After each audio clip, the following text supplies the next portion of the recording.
Hello friends, welcome back to Too Many Minis. My name's Ozzy. It's been a while since I've done a video. I've been around on Thursday nights for streams, but real life's been kicking my ass a bit and the videos have suffered because of that. I'm back around now and I want to show you some of the things I've been up to in the next few videos. So I recently added about 36 Morannon Orcs to my Mordor army. I don't love painting Morannon Orcs and I'm hoping this is all the ones I'll ever need to do. I think I had done some already, so this takes me up to about 48, I think. Maybe I've got one more to do. But I've had enough of them. I'm pleased with how they came out, though. Did lots of nice designs on the shields and stuff. And now I'm ready to run the new Mordor lists, which don't allow Mordor Orcs in some of them.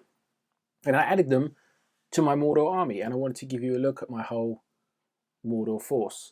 And here they all are, laid out on my kitchen table with some Osgiliath ruins. I've never done this before. It's pretty fun. I do recommend getting all your models out and having a look at them. It's big kid fun.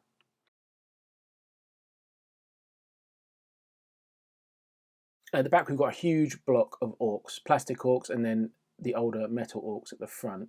I love those models. We've got a couple of banners mixed in there, some conversions, kit bashes and stuff. But you need a good old contingent of them, especially just the basic spear guys. I've got 6 orc trackers who have done me proud over the years. Very cheap, the best shooting option in the Mordor army. Don't love the models, but yeah, you still got to keep 6 trackers around. Got 3 Morgul stalkers just to have them. They look nice in a spooky army. I've got a couple of siege bows. I've rarely ever used them. I think they're not brilliant, but I like the models. I think they look great. Mordor Uruk-hai are some of my favourite models in the range, and you've got to have them for your Cirith Ungol force. I've got a couple of Blackguard of Barad-dûr, but not much of them, basically. With Morannon banner there. Another Orc banner. Got the Dead Marsh Spectres, lovely models, and they're back in Mordor, which is great. Some captains. This is the sort of graveyard bit with the oldest Gothmog model and Shagrat War Leader, who's also retired. We've got some captains and a drummer. We've got Black Riders and the Tainted, and there's the Witch King in his Black Rider guys at the front, and some Ring Wraiths. I've got more Ring Wraiths to do and more Black Riders to do, which will finish them off. Got a few Warg Riders. Don't love Warg Riders, but I've got a little contingent. At the front of them is my Warg Rider Captain conversion, which I'm very proud of, but is not really a thing anymore. Trolls. 2 Troll Chieftains, 1 Troll Drummer with 4 drums, and a regular Troll. I love the Troll Chieftain. One of my favourite profiles in the game. I converted one, sawed him up in the middle and reposed him. The Mouth of Sauron, a couple of Shaman,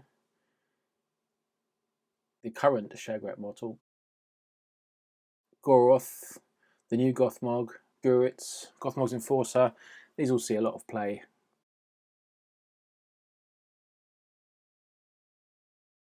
There's a Witch King with Flail.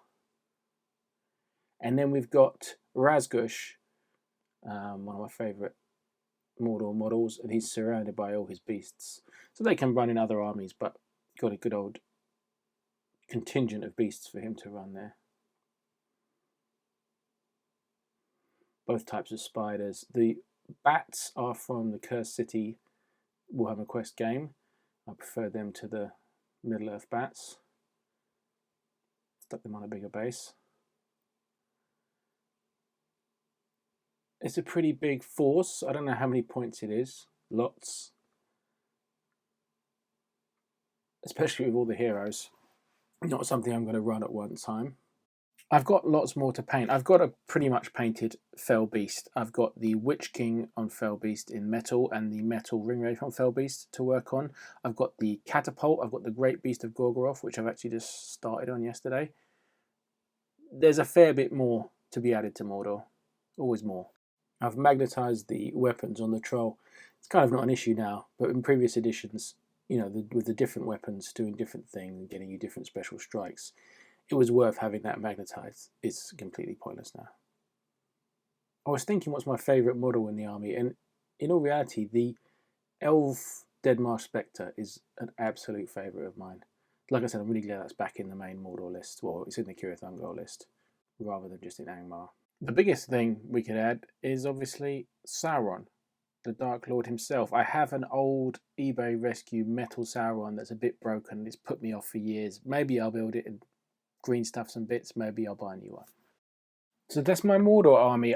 You can make so many different lists out of that. That's the great thing about the big armies. I've just played last week Legions of Mordor with combining Mordor stuff with Easterlings and Harad. I really like that. I really like that this edition, the kind of combinations you can do. We've got a league going on in London, which is really cool. Shout out to Pepe for starting that. And I'm really excited about that. I'm not excited so much about competing with other people in the league so much as because I'm terrible, but it's encouraging me to like play all the armies, get everything up there in the stats for this league. So I'm trying to do like Ravagers of the Shire, and I want to do Exploration to the East or whatever, Expedition to the East, and it's really making me want to dig out the more obscure armies and get them played because I've got a huge collection. It's time to play them all. Big shout out to everyone that's still with me. Discord community is great. Join the Discord. There's always good chat there, good people. Join us most Thursday nights for live stream painting. I'm working on my Throne of Skulls project, which is out of the frying pan into the fire. Plenty of work left to do on that. Hope you're well. Thanks for tuning in. I'll see you next time.